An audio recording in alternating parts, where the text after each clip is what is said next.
माल्यार्पण से स्वागत करें।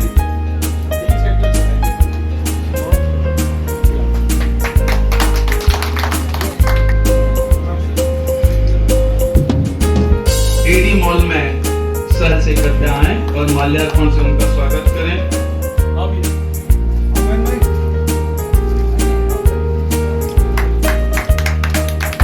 आमंत्रित कर रहा हूं श्री उदित चतुर्वेदी जी को, काफी मेहनत की। आमंत्रित कर रहा हूं श्री शैलेश जैन जी को, कृपया आए। श्री प्रियंक चतुर्वेदी जी उपस्थित हैं क्या?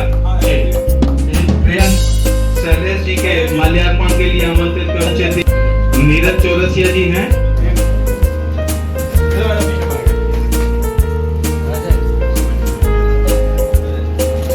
बाबूलाल जी के लेके जाओ भाई। हाँ, बाबूलाल जी ने कहा कि चले चलो। आप माला डालो।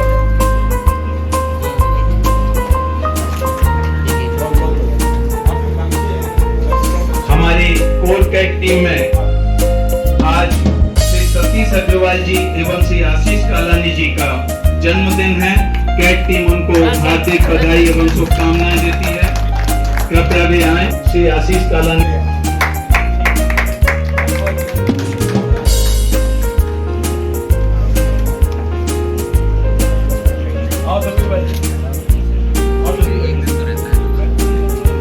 आमंत्रित कर रहा हूँ श्रीमती अलका श्रीवास्तव जी, जिन्हें एशिया अवार्ड में अभी सम्मानित किया गया है। इनके माल्यार्पण हेतु अनुरोध करूंगा श्री बबीता जी को, कृपया भी आए और अलका जी का माल्यार्पण स्वागत करें। दीना जी, कविता जी आए।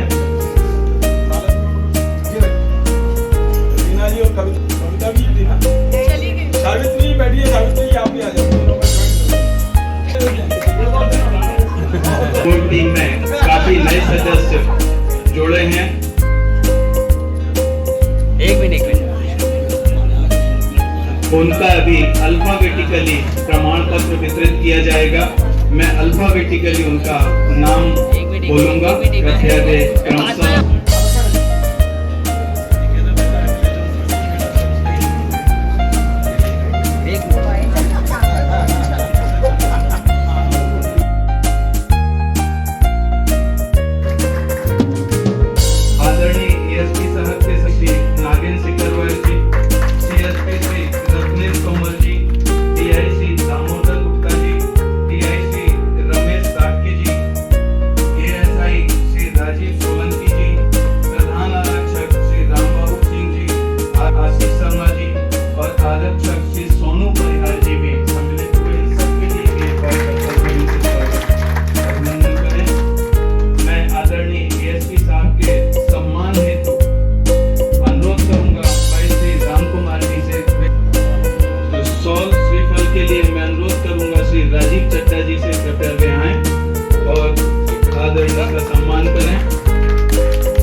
श्री सोनू परिहार जी और हमारी टीम का माल्यार्पण से स्वागत करें, जिन्होंने इस शहर में शांति बनाने में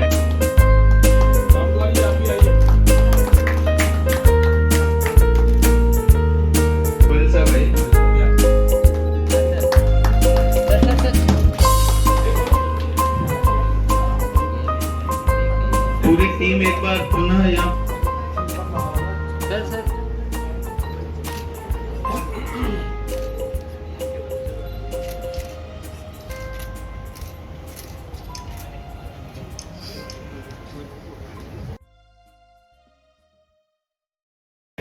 सबसे पहले मैं आमंत्रित करूंगा हमारे बिरला नगर इंडस्ट्रियल एरिया के अध्यक्ष श्री जगदीश मित्तल जी को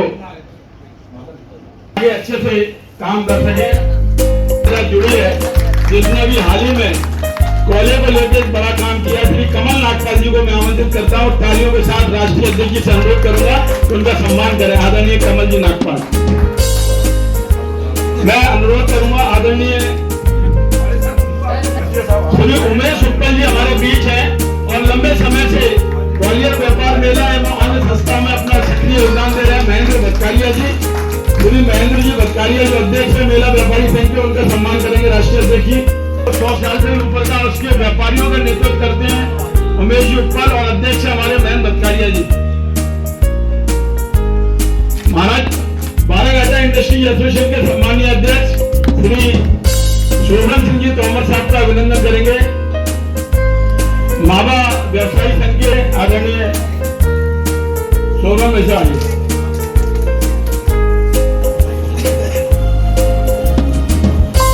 हमारे बीच रेडीमेड कपड़ा व्यवसाय के श्री अशोक चावला जी हैं, हम चाहते हैं उनका अभिनंदन करना। उसके बाद आदरणीय अशोक चावला जी का स्वागत करें। एसोसिएशन से सुशील सुराना जी सचिव हैं और हम चाहते हैं राष्ट्रीय अध्यक्ष जी एक इंडस्ट्री के सचिव के नाते उनका अभिनंदन और स्वागत करेंगे। किराना व्यवसाय सुशील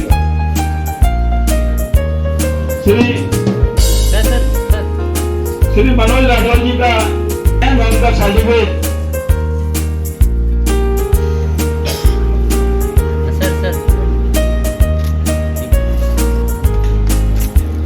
हमारे बीच है। पूरे रेलवे स्टेशन के 200 दुकानदारों का प्रतिनिधित्व करते हैं। मैं चाहता हूं उनका स्वागत करें।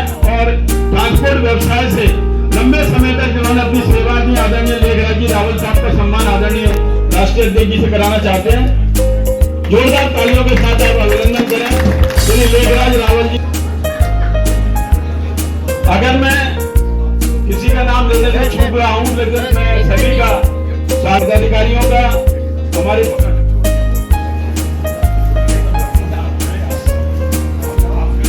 आप एसोसिएशन के सेक्रेटरी हो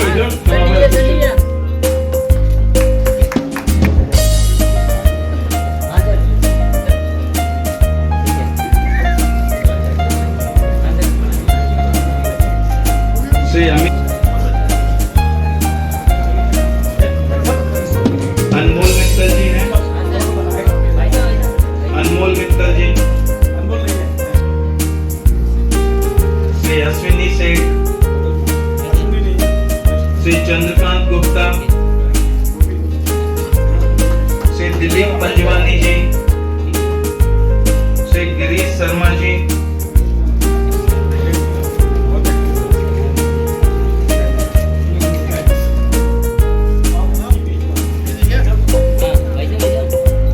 हरिओम चौधरी जी,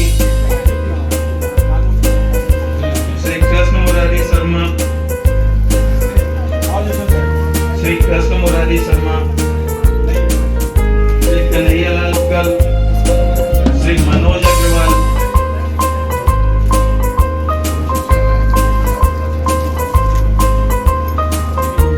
नरेंद्र,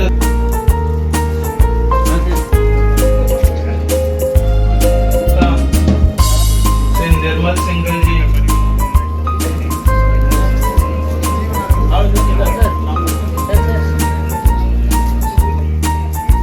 श्री पुरुषोत्तम जैन, श्री पीयूष अग्रवाल,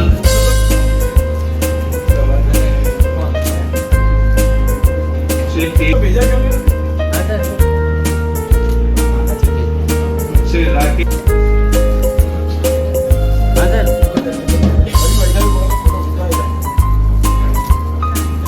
कुमार माहेश्वरी, श्री राजेश जैन, रजत अनेजा, रोबिन जैन,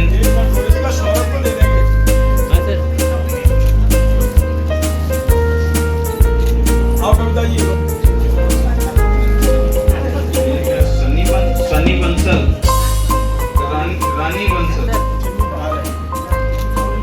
शरद मंगल जी,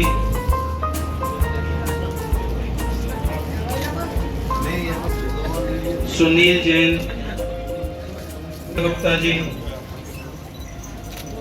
श्री संजय नीथरा, श्री सतीश अग्रवाल जी, सतीश अग्रवाल जी श्री शिव कुमार जी गोयल, कुमार जी आइए।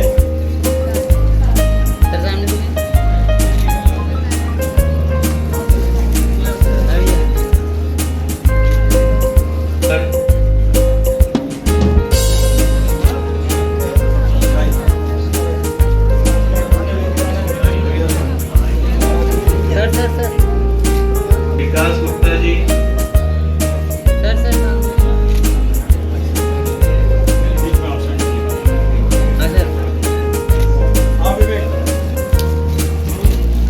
आगे की कार्यवाही में लिमिट को रिन्यूअल की फीस दो। क्या कभी हमने सोचा कि सीसी लिमिट की जगह मैं उसको बोलूँगा तू लोन, तू प्रॉपर्टी तो तूने लिया ही है, तू मेरे को loan against property OD limit दे दे। ओडी लिमिट में कोई रिन्यूअल नहीं, कोई स्टॉक स्टेटमेंट नहीं, कोई बहुत ज़्यादा मगजमारी नहीं। ओडी लिमिट बिल्कुल वैसे ही चलती है जैसे कैश क्रेडिट लिमिट चलती है।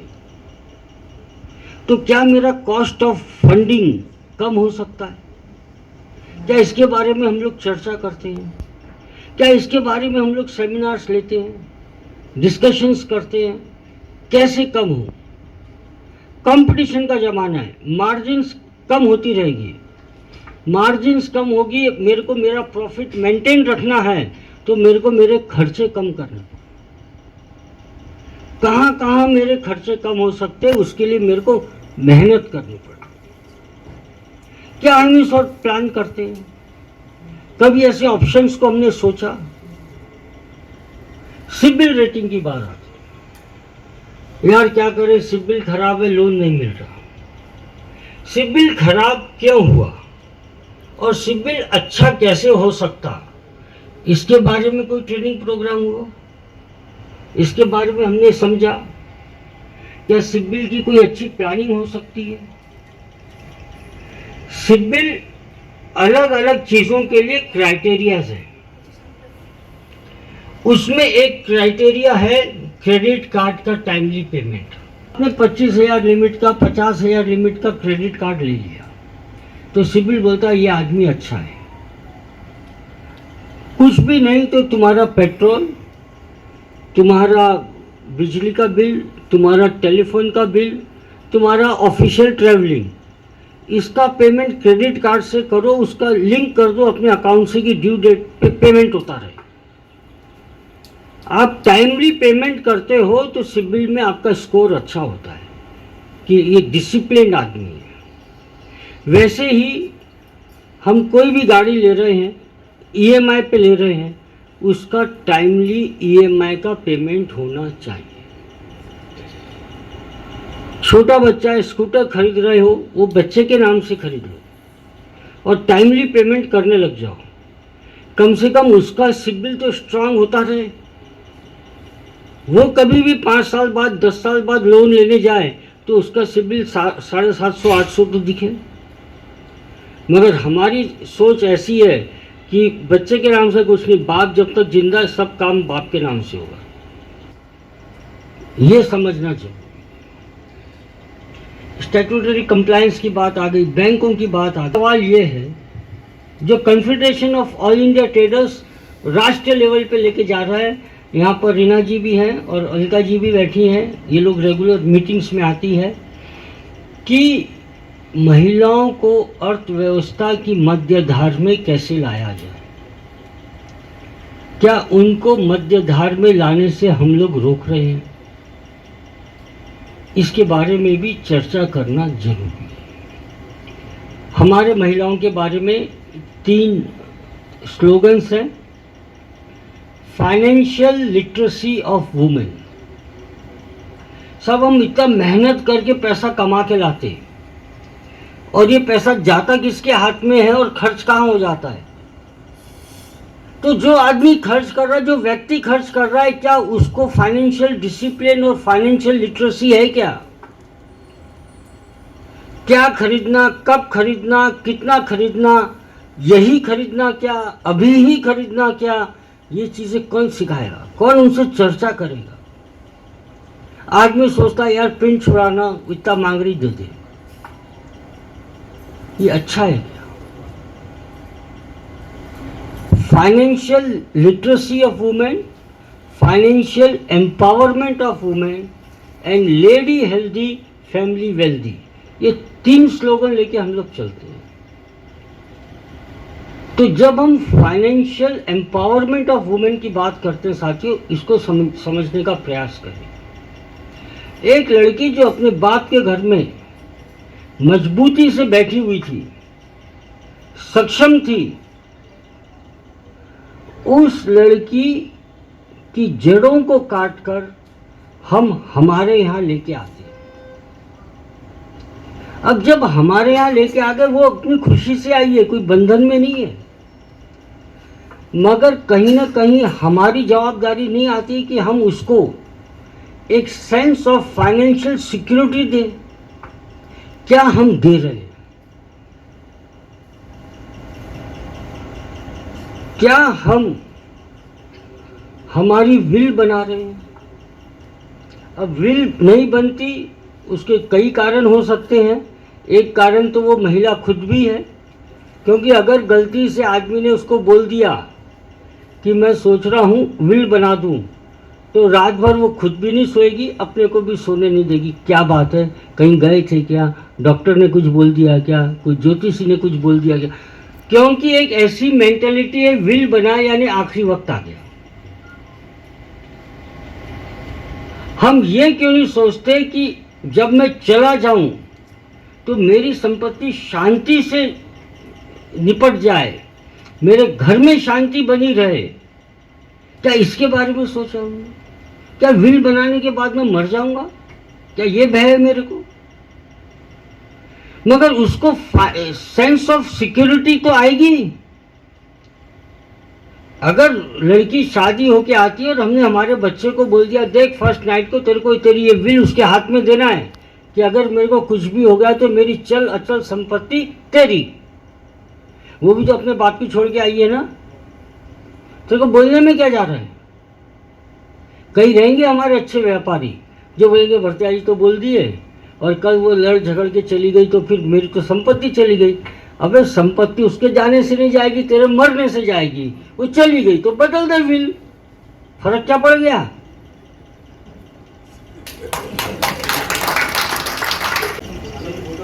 सर नमस्कार। गंभीरता से समझें कि अगर हम हमारी बैक ऑफिस हमारे घर की बहू को दे दें तो कितना बड़ा बर्डन हमारा समाप्त हो जाएगा, और सारे स्टैट्यूटरी कंप्लायंस, बैंक के कंप्लायंस, ये सारी चीज़ें अगर वो घर से ऑपरेट करने लगे तो उसको ये भी मालूम पड़ जाएगा कि व्यापार में आप क्या तकलीफ से गुजर रहे हो। जब शाम को घर जाओगे तो वो आपसे अच्छे व्यंजन खिलाएगी कि भैया परेशान होके आया है ये, इसको कुछ बोलना मत।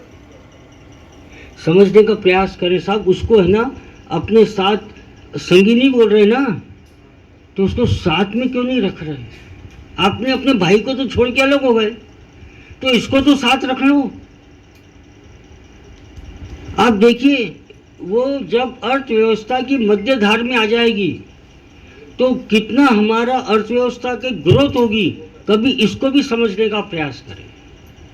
और भूपेन जी, रवि जी, आप जिला के हो, मैं आपको भी बताता हूँ कि आपको इस प्रकार के प्रोग्राम्स कंडक्ट करने पड़ेंगे कि जो युवा बहुएं हैं उनको जीएसटी कैसे उनको अवेयर करवाना, टैली पैकेज या बाकी पैकेज के उनको कैसे ट्रेनिंग देना, इनका आप एकेडमी यूज़ कर सकते हो। और इस प्रकार से अगर ट्रेनिंग देना शुरू किए तो मैं समझता हूँ काफ़ी हद तक हमारे ऊपर के जो स्टैट्यूटरी कंप्लायंस के बर्डन है वो समाप्त होने लग जाए। तो ये भी आप इसको समझें, ये बहुत गंभीर बात है। एक और मुद्दा है, आने वाले समय में क्या मार्केट में व्यापार होगा या मार्केट के बाहर व्यापार होगा। जब सर्विसलेस बात कर रही है, हमारे पास एडिशनल एसएसपी बैठे हैं, ऑनलाइन एफआईआर दर्ज हो रही है, तो व्यापार ऑफलाइन रहेगा क्या। सरकार ऑनलाइन आ गई, स्कूल में बच्चे ऑनलाइन पढ़ने लग गए, हर चीज ऑनलाइन होने लगी, तो व्यापार ऑफलाइन कब तक रहेगा। आज का जो युवा है, हमारा देश विश्व में सबसे युवा देश हो जाएगा 2024 तक। युवा शॉपिंग कैसे करता है।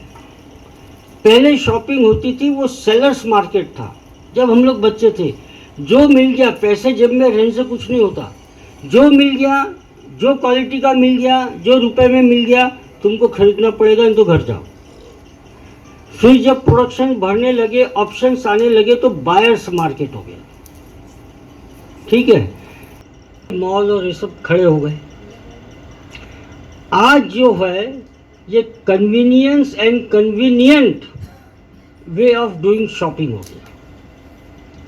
मैं मेरे घर में बैठ के, मेरे दफ्तर में बैठ के अगर शॉपिंग कर सकता हूँ, तो मैं ये इतनी भीड़ वाले इलाकों में से गाड़ी लेके जाऊँ, ये कहाँ की होशियारी है। आप ये देखें, जो हम एग्जाम्पल देते हैं कि युवा दंपति जब तय कर लेते हैं कि शॉपिंग करना है, तो रात को खाना 9 बजे तक समाप्त हो जाता है। यानी खाना कब समाप्त हो गया, जब आपने दुकान बढ़ा के घर जाना शुरू किया। 9 बजे के बाद वो बेडरूम में जाते, दोनों लैपटॉप लेके बैठे हैं, एक दूसरे की तरफ पीट करके बैठे हैं और वो मार्केट में घूम रहे हैं। रात को 1 बजे एक दूसरे की तरफ मुंह कर लिए कि तूने क्या देखा, मैंने क्या देखा, शॉर्ट लिस्ट करके रात को 1, 1:30, 2 बजे उन्होंने फाइनल किया क्या खरीदना है और ऑर्डर प्लेस कर दिया, क्रेडिट कार्ड से पेमेंट कर दिया या ऑनलाइन पेमेंट कर दिया। आप समझिए, जिस बाजार में युवा शॉपिंग करने जा रहा है, उस बाजार में आपकी दुकान नहीं है। जिस समय शॉपिंग कर रहा है, आप चद्दर ओढ़ के सोए हो। जिस तरीके से पेमेंट कर रहा है, वो तरीके से पेमेंट स्वीकार करने की आप में कैपेसिटी नहीं है। तो आपके व्यापार का भविष्य क्या होना चाहिए कि जितने वो साल को मेरे को मार देना है, खत्म कर देना है, उसके सारे कंप्लायंस करके बांध के रख दिया, आपको आएगा तब पिकअप देखिए। क्या हम ऐसा कर नहीं कर। इससे क्या होता है, करंट का भी काम जमा होता है और पुराने साल का भी काम जमा है। फिर हम बोलते हैं डेट का एक्सटेंशन करो, क्यों, वो मैं बीमार हो गया। अबे बीमार तो ड्यू डेट के समय हुआ, पहले तो ठीक था, पहले क्यों नहीं किया काम।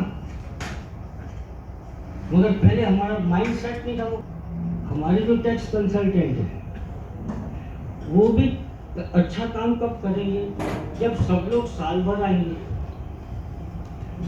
वो खाली बैठे रहता अपने ऑफिस में, कोई आता नहीं।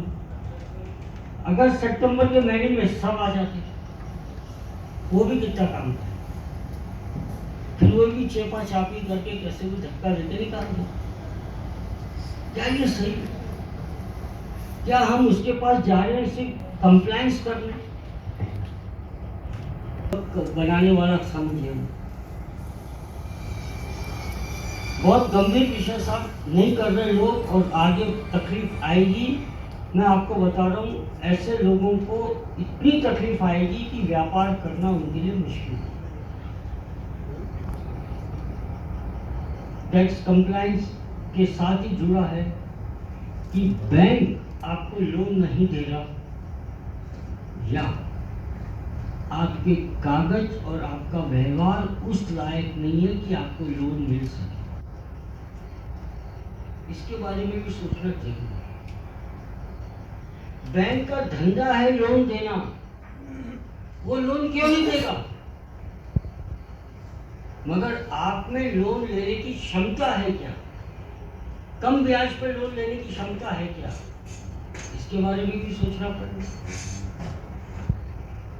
आप अगर समय से अपनी बैलेंस शीट्स बनाओगे तो आप देख सकते हो वहां भी तो सिस्टम काम कर रहा है। सिस्टम के दिमाग में डाल दिए कि ये डेब्ट इक्विटी रेशियो देख लो, करंट रेशियो देख लो, एवरेज स्टॉक रेशियो देख लो, एवरेज डेटर्स रेशियो देख लो, नंबर ऑफ टाइम्स टर्नओवर देख लो, ऐसे स्टैंडर्ड 10-15 रेशियो से। क्या कभी हमने बैठ के हमारे चार्टर्ड अकाउंटेंट से डिस्कस किया कि मेरा आगे ऐसा ऐसा प्लान है, मेरे को इतना इतना लोन लेना पड़ेगा, क्या मेरी बैलेंस शीट इस लायक है कि मेरे को लोन मिल सके? नहीं है तो बैलेंस शीट को उस लायक कैसे बनाया जाए ये भी समझा। उसको फीस देने का फायदा हुआ, नहीं तो कंप्लायंस तो मेरा अकाउंटेंट भी कर देगा, इतनी फीस क्यों दूंगा? हमें देखिए, जैसे हम आए, अभी यहाँ सब लोग आए ना,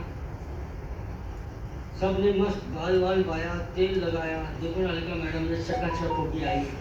क्यों? क्योंकि हम प्रेजेंटेबल करना चाहते हैं। वैसे ही आपके व्यापार का फेस जो है वो आपकी बैलेंस शीट और प्रॉफिट एंड लॉस है।